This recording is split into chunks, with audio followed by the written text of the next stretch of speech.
Hello, Louisville. Guess who's coming to dinner?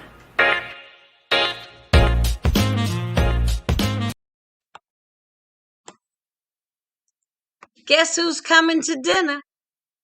Today is Monday. And today is the day that the Lord has made. Let us rejoice and be glad in it, because we're here talking about it. And today I'm really honored to have this young lady with me. We have a few things in common. We have New York in common. We have Delta Sigma Theta in common. And to me, I think she's a showstopper. So let me introduce to some and present to others the one and the only Miss Betty Baye. What's Hey, up, my girl. sister? I am good. I'm How you good. doing? Hey, look, I'm glad to be here with you. I had something special for you. Happy birthday, Betty. Birthdays come but once a year. Happy birthday, Betty. Your birthday's almost here. Happy birthday, Betty. It is your time of year. There you go. Well, girl, you are the first one to say happy birthday to me. I know, and I about 100 love, days early. yeah, but I love being a spring baby. I told him I don't care what the calendar says. I Right. always love to be born in the season of the resurrection. Oh, It's I hear either you. Good Friday, Easter. It works for me. And what I love about being an April baby, and there's many of the women in my family, for instance, are Aries, but I really love the idea that things are starting to bloom after To the bloom. winter. The plants are coming out and everything. And actually, it must have something to do with my attitude because I am blossoming. After the long winter, the pandemic, and everything, I've been out the last couple of days trying to walk a little bit because it's a little Hmm. warmer. Yes. This is right up my alley. And I'm glad to be alive, to come through the Yeah. pandemic. I've Yeah. had my We're vaccines. blessed. Most of my family, we got through it. We had one death, my sweetheart, his stepson was one of Hmm. the early victims of COVID back there in New York. But my family, we got through it. And we lost a cousin, Tommy.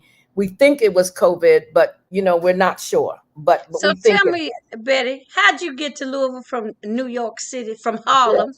Ask me, because I sure didn't plan to stay here 30 some years. Uh, But I came here, the Courier Journal recruited me. okay. Louisville was somehow on my, I don't even know how Louisville got on my list, but the first place that ever flew on an airplane was to Louisville, Kentucky. I Wow. worked for the Presbyterian Church. I was a kid, I was like 17, and I was a secretary, and they had a General Assembly here. So I came Okay. to Louisville, Kentucky. I had never stayed in a hotel, never flew on an airplane, and I remember being just terrified. And then the next time I came back to Louisville was years later. In 1981, the National Association of Black Journalists had a convention here. Okay. And I came to Louisville to the convention because I was working for a small newspaper in New York. So I came for the convention. And I remember my friends and I, there was three of us in one room. It was a guy and two girls, and we would put him out and get dressed. We had like no money. And Right. I remember looking out of the Gold House window and looking down at Kingfish when it was on 6th Street. Right. And girl, I thought it was like an expensive restaurant.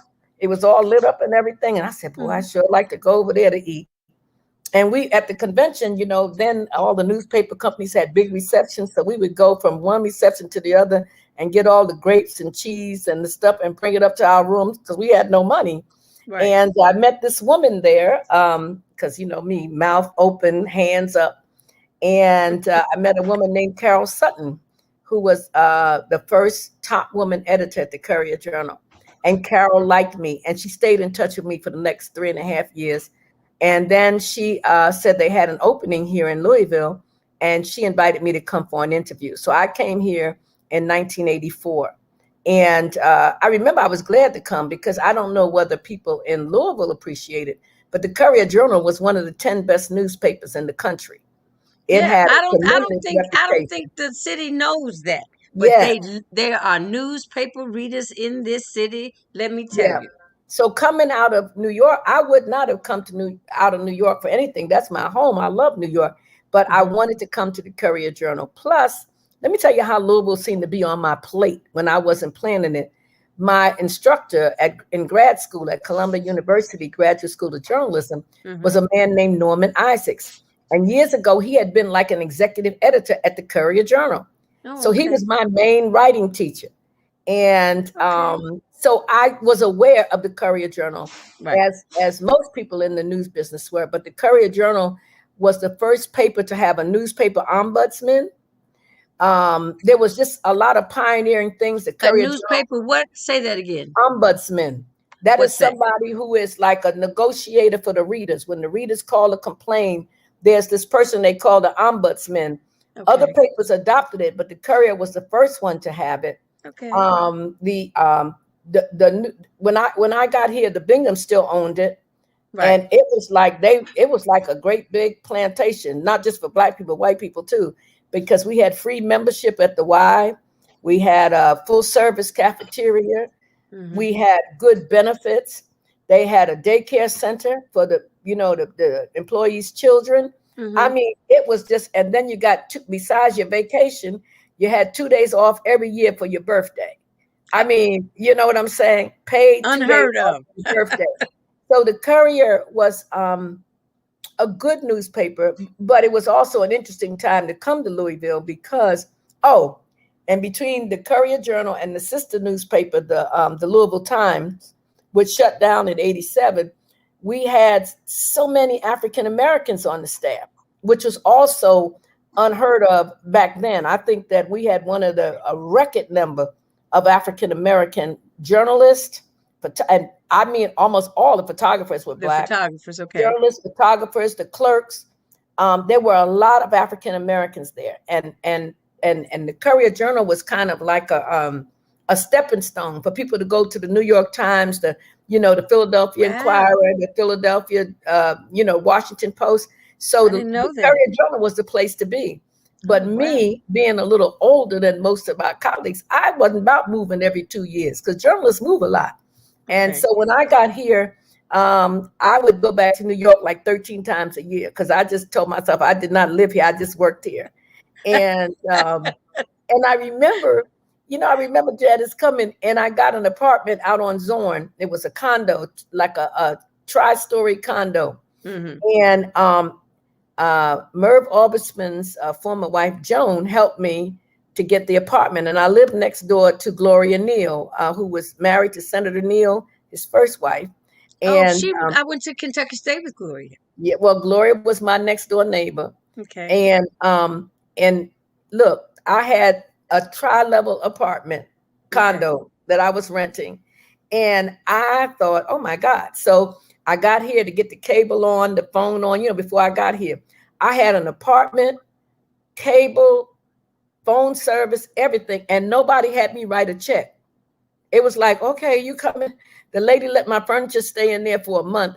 I said, what kind of place is this where they don't take deposits or nothing? I said, this is not New York. And so I stayed there, but then next winter it was cold. I was on the end unit and I said, oh, I got to get out of here. But I thought that I was only going to stay for 2 years. And then I remember one day Merv Orbisman said to me, you have to mentally unpack. And, I had to tell myself that I really lived here. And then I went to Brown Memorial Church, CME Church over on Chestnut. Because my grandma said, when you don't know nobody in town, you go to church, So I went to that church, met people, Sherry Butler, who some people know, Sherry Lyons, her sister Beverly, Evelyn Waldrop, who worked for the city, was there then, Miss Waldrop. I made some of my dearest friends at Brown Memorial Church. And then I would hang out with Bob Douglas and Laura Douglas and Carmen Weathers, and they'd be arguing politics all the time. And Bob would have all these parties at his house and stuff. And what I loved about it, I lived next door. I finally bought a house on Chestnut Street. I lived there for 10 years. And I lived next door to May Street Kid. And all the, political people be coming to see May. And I loved it. Lois Morris. And at that time, before Black people got these little corporate jobs and stuff and started having all the derby galas and stuff. The derby was in people's basements and backyards and stuff. And Lois I Morse thought, used to have an out of sight party. yes, I was I so glad to came go to from her Las party. Vegas to go to Lois I Morse's think I wrote parties. about it in my book. But I loved it. And I loved it. I just love that idea of it. Honey, Club Cedar was like my second home. Club Cedar was jumping, and in the back, in the summertime, you sit out there and have a fish sandwich or some chicken, and Joe's Palm Room. Yes. So it was for me coming from, New York, a big city. This was like a big small town, like a family, and Right. and you could go out as a woman by yourself, and I never felt afraid. I'd go to Joe's alone or whatever, and Everybody. I went somebody would everywhere say, alone. "Yeah, let me walk you to your car, sis. Let me take you to your car." Right.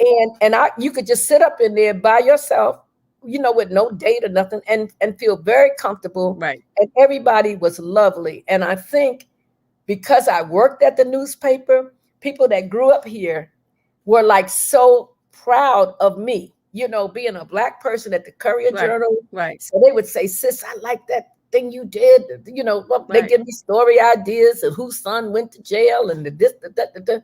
So, and then I met like a lot of the civil rights people. So Ann Braden and Maddie Jones and all of these people, because at that time, you remember the Klan. I don't know if you were here or not at 84, but the Klan was active in the Jefferson County Police Department. So they had Klansmen on the police force. Okay. And this is after busing and all of that. And Right. and for That's some when they reason, started to have a lot of murders. yeah, and the racial stuff was going on. So I got to cover that. And then, like I said, once I met the civil rights people, Ross Jessup, uh, uh, let me see, just different people who led the NAACP and stuff, it was on and popping here. And I remember what my daddy told me, sometimes you can be a bigger fish in a smaller pond. In a small And pond. for me in Louisville, I would have been in New York, and be a journalist, but I don't think I would have connected or been so loved and embraced by the Black community. The Black community You have here, a different kind of exposure here. yeah. And the It's people, almost like everybody knows you. everybody knows you, and they, like I said, I'd go in Joe's, I'd go in Club Cedar, I'd go in, and I'm not a drinking person, but if I drank, I could have got a lot of drinks. Because people would say, "Sis, you want something, you want this and that." And it was just like a family kind of thing.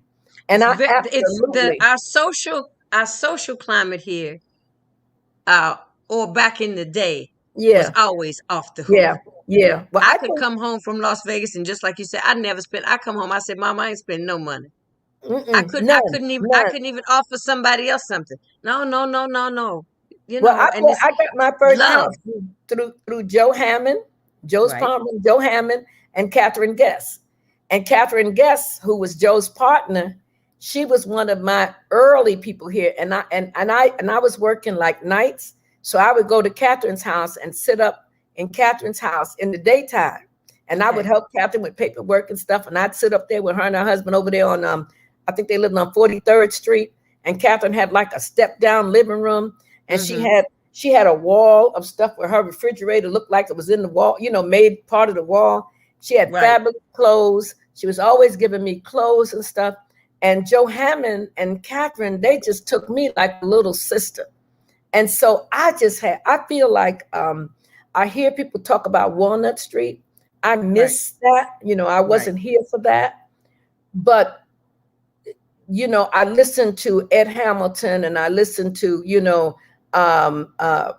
what's his name, who was at the Kentucky Center for the Arts, Ken Clay. And they would tell me the stories about Walnut Street. But I felt like when I came in the 80s, I was getting the tail end of a beautiful era in Louisville to be Black. And but you still had those people that grew up with it here to share those experiences with you. Exactly. Yeah. And when I got off from work on Friday night, I did not come nowhere east of 9th Street. I stayed in the West End. Right. And it was just like everything, going from house to house. And then I met, a few years later, I met Helen Frierson. And I called her Mama Helen. And Okay. everybody know Mama Helen was into a little bit of everything. Okay. And Okay. I I hear would you. hang with Mama Helen and her cousin Aunt Genevieve, and I would sit up with them till 3 and 4 o'clock in the morning. And Mama Helen would tell me them stories about the Black Derby from back in the day, when Yeah. all the celebrities would come to Louisville, and they couldn't stay in the white places, Right. and how the clubs was on and popping, Right. and the Elizabethan, and I mean all kind of. It was I loved. Mr. D's Club Louisville. Look, Yeah, I grew up yeah, with all of that. I But let me missed say a this lot to of you. that. One thing is, you actually lived in the house that my aunt lived in. Are you serious? No, because my aunt lived next door or 2 doors down from May Street Kid, but it was like they were like 2 rows. It was like the fourth house from the little alley, Yes, yes. Well, and that it was was on the end. yeah. There was a house on the end, and then there was next to that. That's where Sherman and Beverly Morrow lived when I got there, and then Rochelle Goatley, who was Okay, in the NAACP, okay, and then next door to me, it was empty for a long time, and then and I lived at 2306, okay. and so it was I'm gonna pull up this picture when we finish and show you, and you yeah. tell me if that's not where you I live. wrote a story about that house, and then Miss Kidd was on the other side of me. Right, And right. then I think Lenny Lyles' mother lived on that block, Mina Oh, it was Daniels and Jesse. Chestnut Street was all that. But that's what I loved. And when I got here, child, I thought Beecher Terrace was townhouses. I said, that's the projects. I'm like, Yeah. they Thank you. got Thank grass you. and a little yard and stuff. So I'm Thank like, you. wait a minute. So when they were Listen, telling let's me, go here. Let's but go here. I'm gonna take you somewhere else. okay, Tell, say there's a young lady listening right now that is aspiring to be a journalist. Give us some pointers of where to start and a path to take. well, I tell you the first thing, you got to be like me, and maybe you too. I'm a storyteller, and I Okay. love stories. And when you grow up like I did, we didn't have a TV for a long time, so the entertainment on Saturday night was my father and his friends. You Okay. know, and they migrated Okay. from the South to New York, so they told all these stories, and they, tell the lies and all that stuff that they did. Hmm. So I always loved storytelling, but I didn't Okay. aspire to be a journalist because I didn't know nobody that did that. But Hmm. I would say you gotta love being a storyteller. And then Okay. I think you have to have an idea what kind of journalist you want to be. Like in other words, you're an entertainer, you're a singer and stuff. There are people who specialize in covering entertainment. Okay. Is sports your thing? You cover sports. If civil rights is your thing, Okay. you have a sense of what you wanted to do. I came into journalism later, but I had come out of the civil rights movement, Right. which sort of Okay. slowed me down because a lot of people didn't want to hire me because I was, but my point is that you need to have a sense of what you wanted to do. And I knew that what I always wanted my journalism to be was a love story to Black people, because I always Ah. felt like we were misrepresented.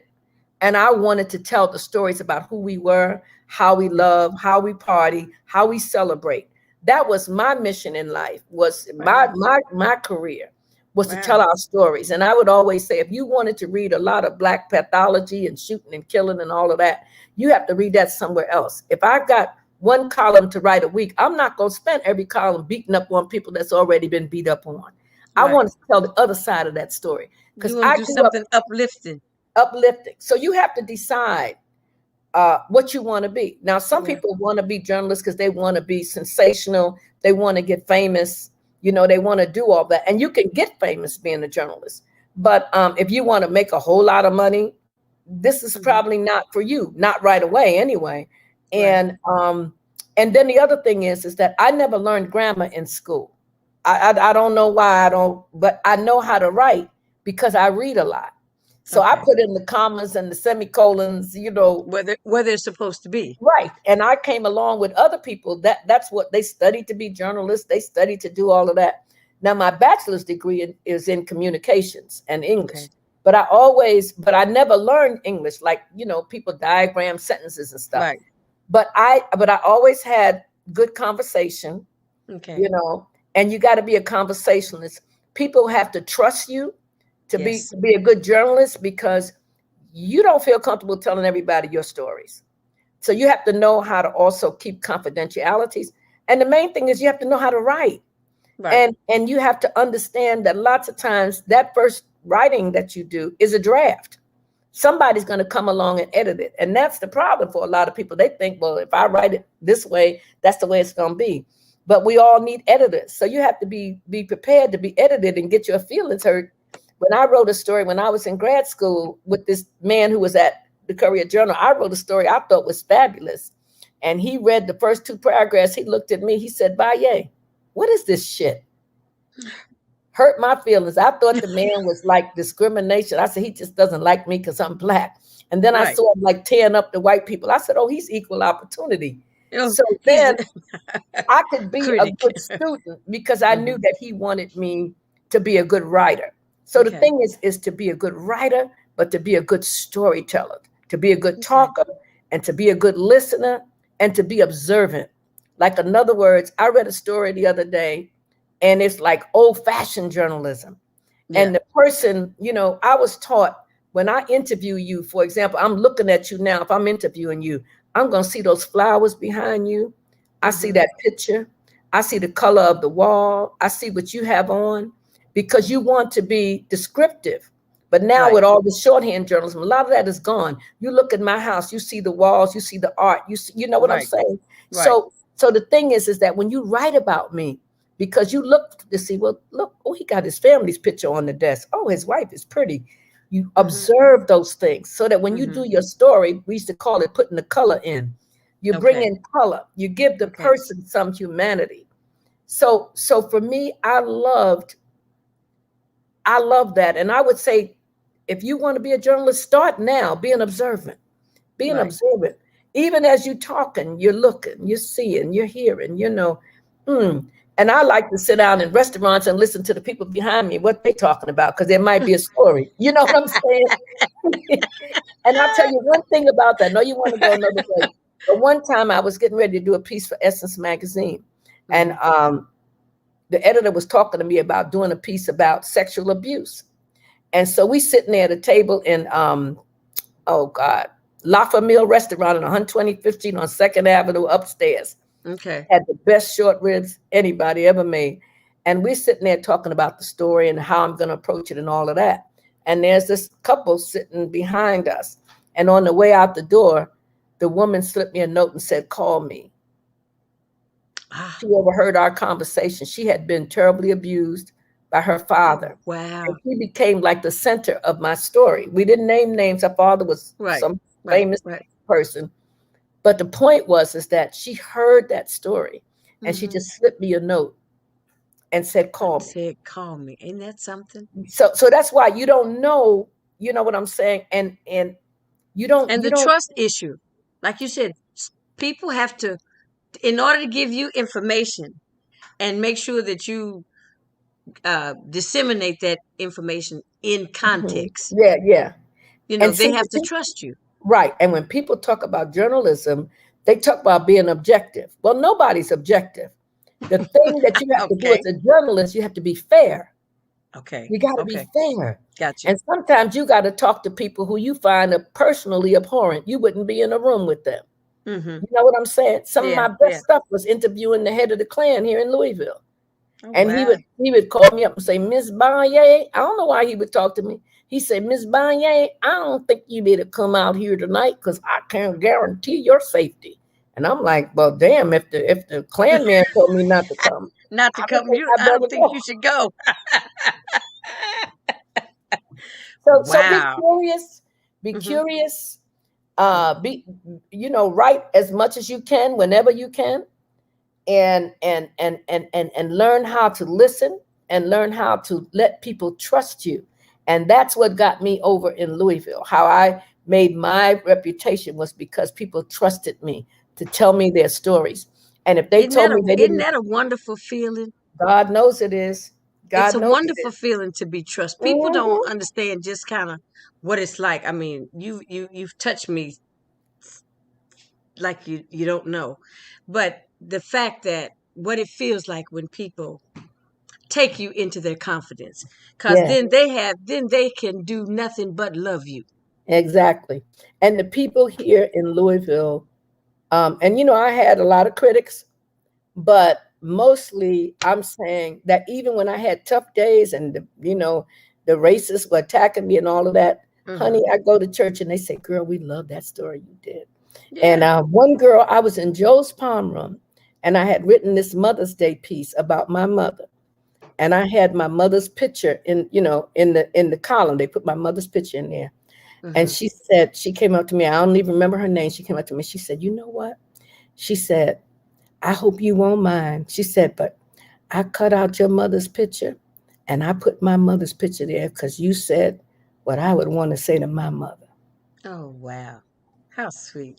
You see How what I'm saying? sweet. And Wow. I got that a lot. We put your column up on the refrigerator. Right. Betty, some people, they got more of my stuff than I do. And my mother really loved your piece. And my father, honey, he wouldn't see no Thursday. He wouldn't read your column and stuff. That's when you know you're blessed. You know what I'm Yeah. saying? It's Well, like, my oh mother my told goodness. me about you. Yeah. Child, your mother didn't take no stuff, no tea for the fever. Miss You're the Emily, second person that said that about her. no, you know how old I am to my no tea for the fever. You know how old that is. But Girl, I'm look. just saying that it was I learned to respect my elders even when I Yes. didn't agree with them, and Yes. I knew that before. And I love the senior. I love the elders. I love talking to them, and that's why I would say I could sit with Mama Helen for hours. Beulah Well, let me Reed. say this about Louisvillians. Louisvillians are easy to talk to. And Some actually of them. they open well, but But the they really senior, are. I mean, once yeah, you get to know them, they will open up, yeah, yeah, yeah. and they will bring you in. And it's not easy for them to bring you in. Hmm. Let's be Yeah, clear about yeah, that. But once they bring you in, then you're in. Then yeah, your love is the love and respect that they have for you is showered upon you. Louisville's got um, we've got wonderful Southern hospitality. yeah. And You it know, was different. And when my friends would come to visit, like from other places, I take mhm. them right on to Joe's and Club That's you Cedars, went straight to and they loved that Joe's. because they felt like this was whoever heard. And I said, I told them, I said, what's so interesting? They open up new clubs and they fancy and they modern, and people go there for a minute, but And then everybody they go come back to right Joe back and over Club to Cedars Joe's. Well, because I I, told Betty before I went on the road singing, I see when I decided that I wanted to be a singer, I thought the epitome was going to be when I was able to sing in Joe's Palm Room. yes, my I God. thought, that was going to be, I had made And the but bands, how about the oh, bands? And oh what's his yeah, name? Our own Luther Vandross. You know Vic who I'm talking about. Frierson. Honey, I would just sit up there and I'd be like, sing it, Vic, sing it. I love Vic Frierson. And when I had my TV show several years ago, I interviewed Vic up there in Maryland, because he Mm-hmm. moved to Baltimore. Right. But Vic Frierson, and when every time he comes back to town, I try to make any show when he's here because I connect him to my early days in Louisville. And girl, I was even at the Elizabethan. People try to act like Oh, they were girl, there. go ahead on. Check your pocketbook for weapons. Betty, let's go to Betty Baye, the author. Yep. Let's talk about the Book of David. Okay. Tell Well, me, it's a love story, yes, and it it's is. your life story. So, give us a summary about the Book of David, but give them a little teaser so they can go to Amazon and look it up and purchase it, and Exactly. have you in their home with them. Yes, and invite me to their book clubs virtually and stuff like that. All But that good stuff. I wrote this book. I didn't know. I knew I was going to do another book. I have two other books, but I knew I was going to do a book. But I went to New York City for a neighborhood reunion. I didn't Okay. want to go. I was in DC and partying and with my girlfriend, and they said you can't be this close to home and not go to neighborhood reunion. So I went back to where I grew up, and I'm there at the reunion, and everybody's gathered and they grilling and carrying on. My sisters are there, but I had told my sisters I wasn't going to come. But anyway, I ended up coming there, and I was there for about an hour or so, and then I saw this man coming through the gate of what we call the Big Park. I grew up down on First Avenue, and between the East River Drive and First Avenue, in the Okay. project, the East River Projects. And I looked at this guy. I said, David Rivera. And he said, Betty Winston. And that was in 2010. And that was my childhood crush. I hadn't seen David in 50 years. Oh, And wow. so as it turned out, David and I got together and he moved to Louisville. He was in Pittsburgh. He hated it. And this is like the older people love story. Because after you get a certain age, people think that, all the love is gone. But Right. we were in our 60s. We had so much fun. I loved me some David. And I loved him when I was a kid, and I loved him. He was Puerto Rican, and we would dance our Latin music, and on Saturdays, and we traveled, and we did Mm-hmm. all kind of things together. And then in 2013, we were doing one of our road tours to Florida and Georgia and all of that. Mm-hmm. And we were at Tybee Island, and he had this lump in his neck, and it turned out it was cancer. Mm-hmm. And anyway, after David was diagnosed, we went on the cancer journey. So David's son lives in Georgia. So when I could no longer manage it alone, we went to Georgia. I went to Georgia, and we tried hospice at home. Mm-hmm. And but David ended up dying in the hospice there in Atlanta, Okay. Our Lady Perpetual Help Home. So the book opens with David dying and what happened and all of that. And then I go back to, because my girlfriend, who's also a writer, said, you didn't see David for 50 years. So you really can't tell his story. Right. You can only tell his story with you. So Right. I tell you the story. I tell you our love story. And then I tell you the story of how I love New York and how I grew up and went to the Apollo and, all of that. Right. And Right. then in the end, but like I said, I didn't plan to write a book. And then it was like I was, after David died and I came back to Louisville, I was in my house and I was just so sad because we were so happy. Right. And this voice just came to me and said, I want you to tell somebody about me. I want you to tell somebody about me. And it was so insistent. And I thought that it was David, saying, tell somebody. I said, ain't nobody will tell nobody about you, please. Mm-hmm. But then I felt like it was the voice of God that was saying, I want you to tell somebody how I kept you and how I kept David.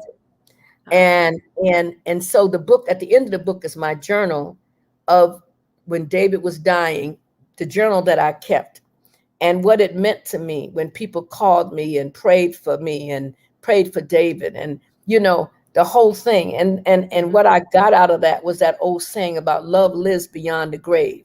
The grave does not have the last word. And just the idea that even though David is dead, nobody can take what we had away. Right. What we had, and that will never change. David will never get older than he was. He will just always look the same because that's what we have. So now I felt this urgency. And then I met Julia Royston, who is a sister, because I was going to go to a big publishing house. And Julia's a sister who's local, BK Royston Publishing. And I met her through Hannah Drake. And she really pushed me to finish the book because I would write and then I would stop. I would write and stop. And she said, girl, you got to get this book done. And I met Julia, I think, around October. And by the time she finished, we had a book. She pushed me right to the end.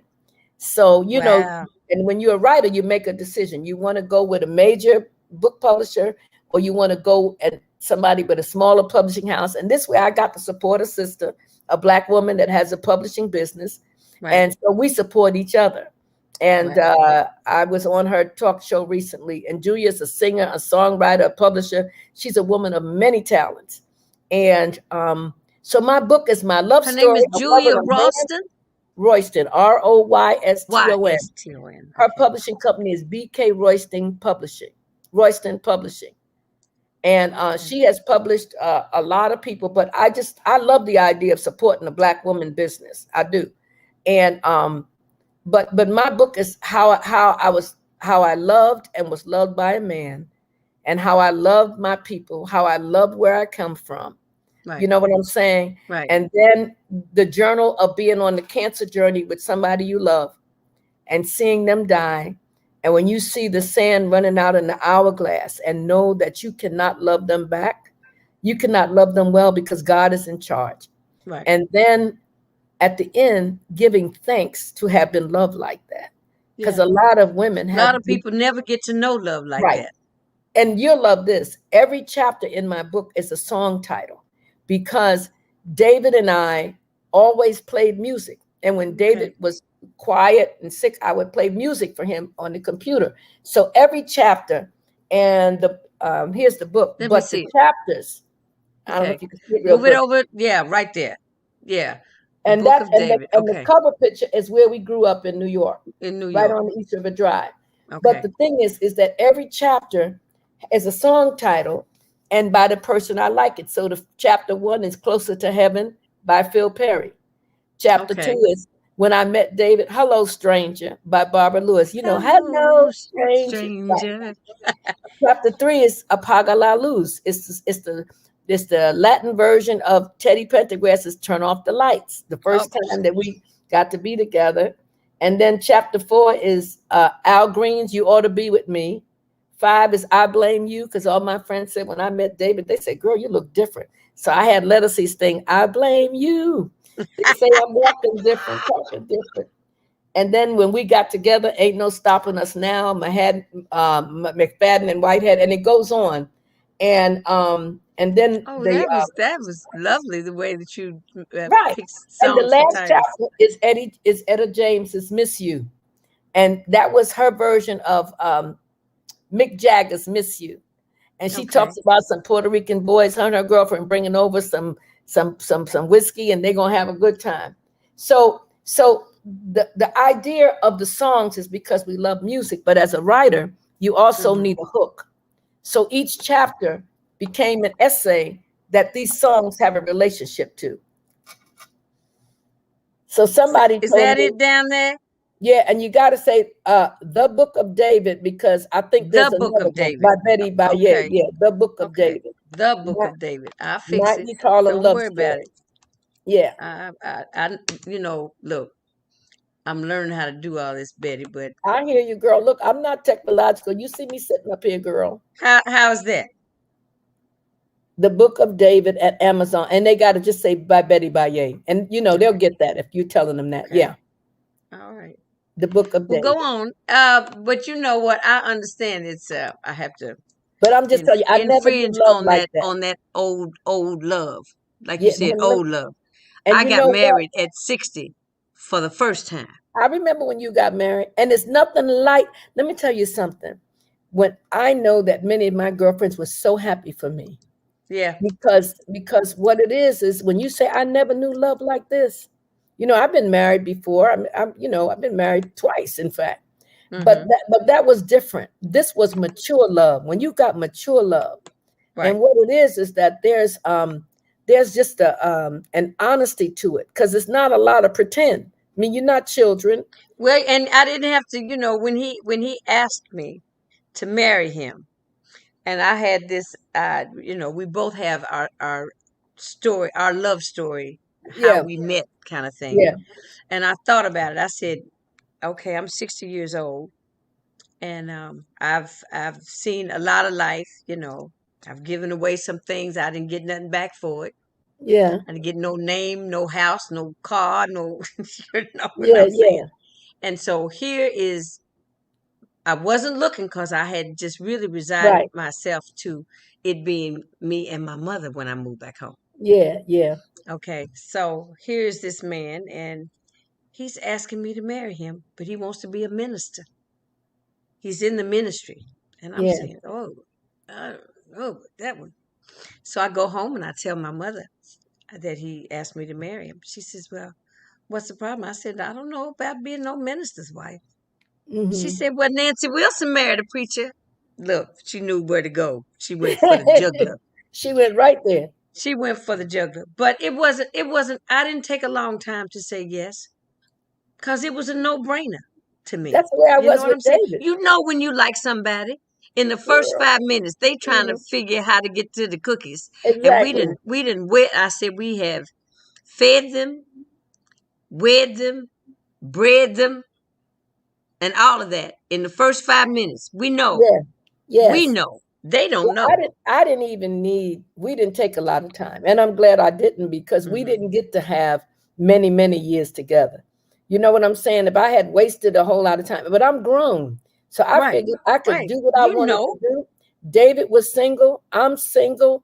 Let's get together. And I always would tease him. I said, boy, I can't marry you because you have bad credit. So, you know, so Some of us would never get married. yeah, but I figured that we probably would have, but I tell you what, and I feel like I really do feel like because his family told me he was so happy. I really feel That's like all that's David all that matters. David was my gift, and because I don't have children, I Right. never had responsibility for taking care of somebody else. Right. And through David, I learned what unselfish love is. I learned about sacrificial love. I Yeah. learned to love somebody when they're falling down and they, and they can't get up. And he had a nickname. He called me Moodles. I mean, I called him Moodles. He called me Moo Moo. And when he was in that hospice and stuff, he would say Moo Moo, Moo Moo, as long as he knew that I was there. You know what Mm-hmm. I'm saying? Mm-hmm. And I feel like God gave him to me to take care of him, to help Well, him that's to a get through this a world. blessing because Yes, God gives us what we need. exactly. And He God gives us needed what me we to need. have some responsibility. Okay. Because until you have to take care of somebody who can't help themselves, like a baby can't take care of themselves, Right. you have to be responsible. At some point, I had to be responsible for David. And he was so strong and so brave and all of that. But I just feel like, and it's just like that book, I felt like it was God saying, tell your story, tell Yeah. them about me. And Right. maybe somebody might get something out of this book, Right. something to That's help them on the that's journey. that's what it's all about. I want to go to another part as we kind of get close to closing this out. That a piece that I did, my musical piece that I made you a part of.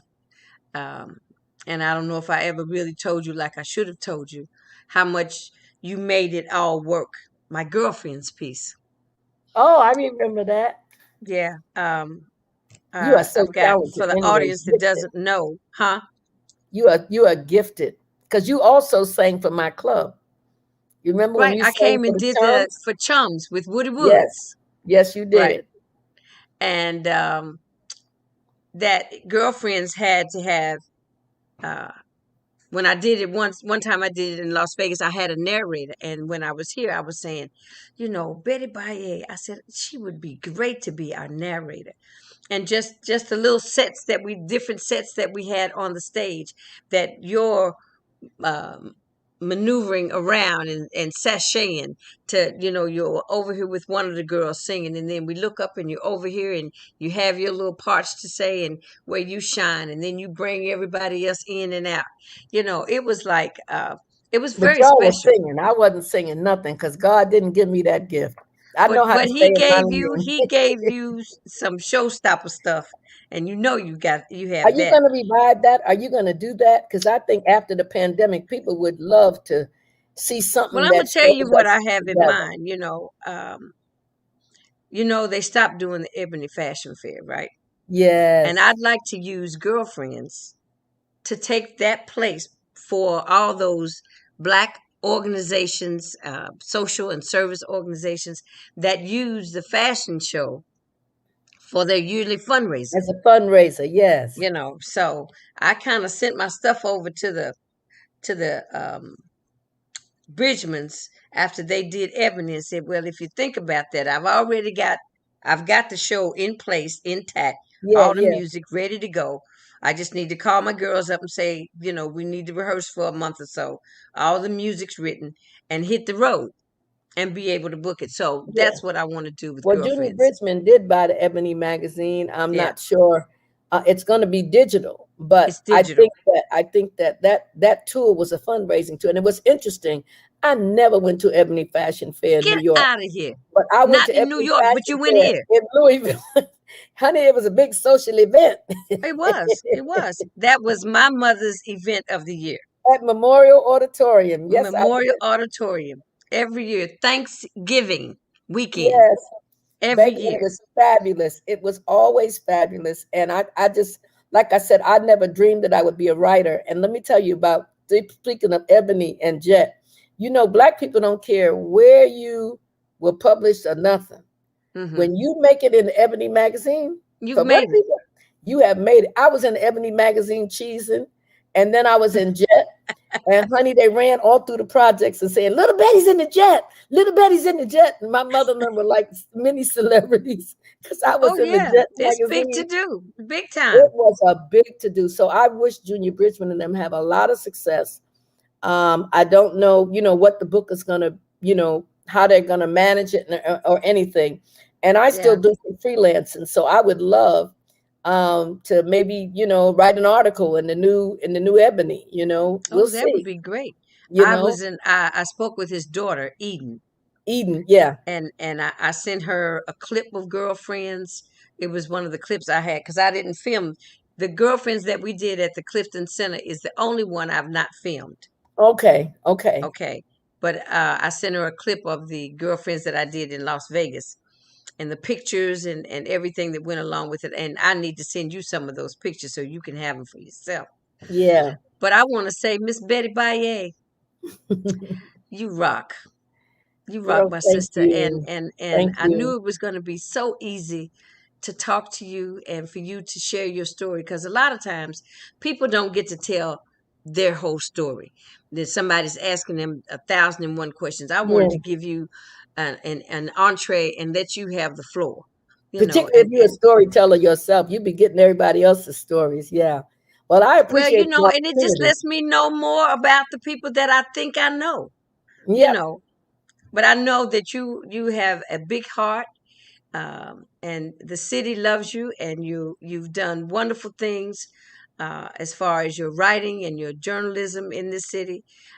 Your love story, just telling it to me today, I understand about that when the song that you made me think about when you talk about oh love. Lou Rawls used to have a song called "When Love Is New." Oh, when love is new. And When that's right. love is new, I love that. So Honey, anyway, look, I have my days, honey. I got my Alexa here and I play my Johnny Hartman and I play my Natalie Johnny Cole and Hartman was my daddy's favorite singer. I love Johnny Hartman. And I knew that if Johnny Hartman was a white man, none of them could touch him. Uh, Johnny Hartman yeah, was yeah. fabulous singer. He didn't And get I the had, exposure he should have. Yeah, yes, honey, look, music in this pandemic, I don't know what I would have done without it. It takes the edge off for me. yeah. When the news gets to be too much, I just say, Alexa. If I tell her Turn it right off. now, I say, Alexa, play Natalie Cole.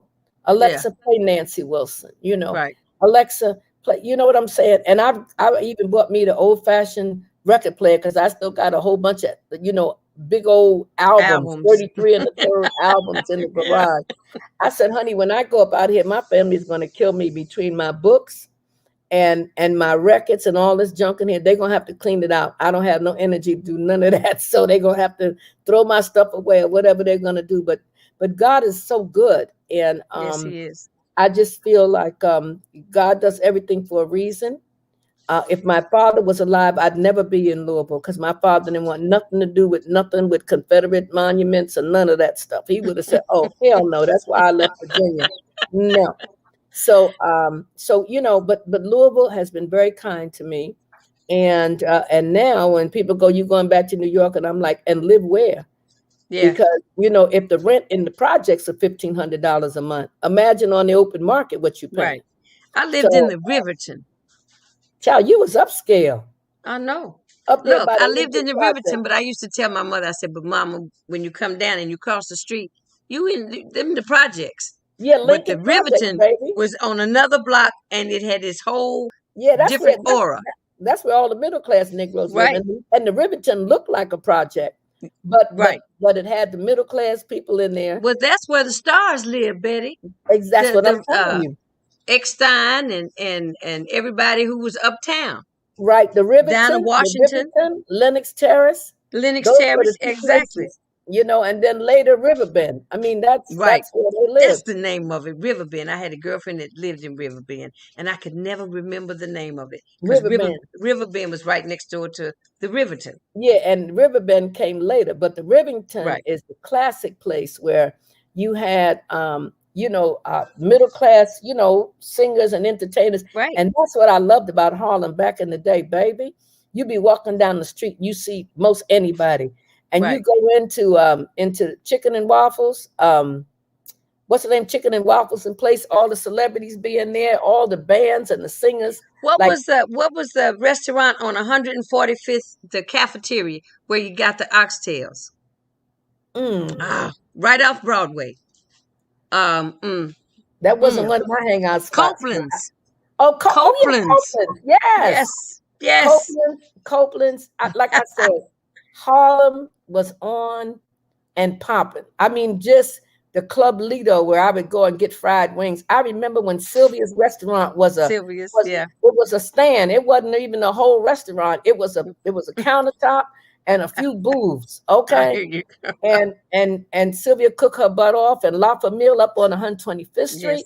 Yes. I Yes. mean, all these hole in the walls with that southern cooking, and people hung out, and then you had the jazz clubs, down the Yes. steps, and in the brownstones, you go downstairs, and the clubs Right. were there on 145th Street.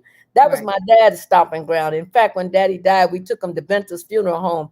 We took him back uptown town and let the procession ride through Harlem. So my daddy could one more time ride through Harlem, because he would tell those stories about Harlem and talk about dancing with my mama at the Savoy. And I mean, we would just be You entertained. had you had history, yours and theirs. But I Yes. want to say, Miss Betty Baye, I thank you so much for joining me I today. thank you, Janice. And you better tell me where to share this, baby, so I can share it with my friends. I'm gonna send you the link. It's Okay, you can darling. they can share it on YouTube. After we go off, it'll Hmm. come. I can send you the link. You can share it. Tell them to subscribe to Jantastic Productions, please. Very much. Thank you. Okay, just put all of that in the note, and I will pass it on. And let me know if you're gonna do something for your birthday. Maybe I can meet you out with my mask on. Child, look, I don't even know what I'm doing. Look, I got the shots, I got my shields, I got my mask and everything. But Oh, we can I'm we not. can we can meet some way. We can stay. We can be outdoors. Well, the birthday is the whole weekend. So you want Oh, to just sing one more note to me for my birthday? You my first one. girl, listen to her. Happy You say birthday, happy Betty. birthday. Birthdays come but once a year. Happy birthday, Betty. Your birthday's almost here. Happy birthday, Betty. It's definitely your time of year. Bloom, mama, bloom. Say that, baby. And with the blues, with that blues lick on it, girl, please, I'm scared. I know. See? Oh I my gotta do God. something different. I I love know. you. Thank you. Love you Take back. take care, Sora. All right, sweetie. Bye bye. All right, there we are. Miss Betty Baye. Now, if you didn't know, now you know. You know about the Book of David, the book she wrote about her life and her love affair with her friend David, who's gone on, and her time in New York City, up in Harlem. But she's an icon in Louisville right now, and we're blessed to have her. As you can see, she's got a birthday coming up, so she better call me so we can meet. I'm not going to Club Cedar though. I'm gonna tell you that right now. My husband would not allow it. But I just want to say thank you for everyone for tuning in. I hope you enjoyed that. You couldn't help but enjoy it if you know Betty Baye. And if you didn't know Betty Baye, now you do. So, on behalf of Guess Who's Coming to Dinner on Friday, this Friday, I haven't decided if I'm going to have my guest on Friday. But next Monday, we're going to have Mayor Fisher. And then that following Friday, we're going to have Mr. William Starks, that owns Starks Realty. And he's also one of the co-owners of the new Louisville Extreme football team. So get ready because we're not finished, but we're finished with Women's Her Story Month. Miss Betty Baye was my showstopper, my final performance for Women's Her Story Month. Hope you enjoyed it. And it's dinner time somewhere. Guess who's coming to dinner? Bon appetit. See you next time.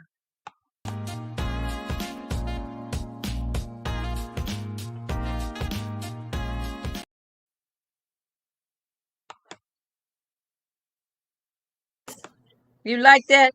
Yeah, that was good. I like the concept. Well, thank you. I like the Thank you. concept. In fact, I got to figure out what I'm gonna do for dinner. I'm What? trying to think. What, this evening? Yes, girl, because I ain't trying to be cooking too much. David loved to cook. I don't. Mm-mm. You have to Well, love me for something we're else. doing chicken salads today. Oh, okay, that sounds healthy. Yeah, I try to do healthy, because I came back to Louisville and I saw all this. I stopped eating pork when I was 25. Wow. So when I Okay. moved back to Louisville, I had to watch where I go and what I eat because I still try to keep this figure. I weigh twice as much as I've ever weighed in my life right now. Yeah, But you a tiny little thing. And girl, look, I don't. I know I'm. I got COVID thighs. That's all I'm saying. And the thing is that what I noticed though is that as I've gotten older,